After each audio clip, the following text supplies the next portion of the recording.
Welcome back to another technical deep dive here in the debug zone. Today we're tackling a big question and breaking it down with insights from other users. Hopefully this clears up some misconceptions and helps you get the answer you need. So buckle up, stay a little curious, and let's jump right in.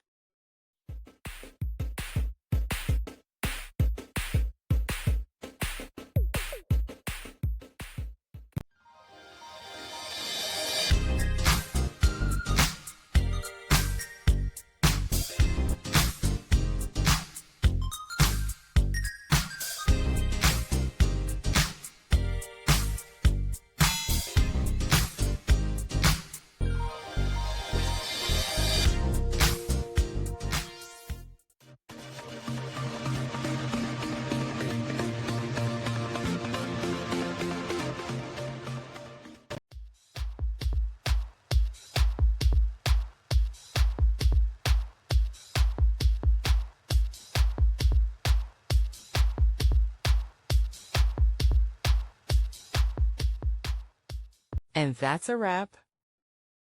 I hope you found the answer you were looking for. If you did, take a second to hit that subscribe button. It really helps out. And let me know in the comments which solution worked best for you. See you next time in the debug zone.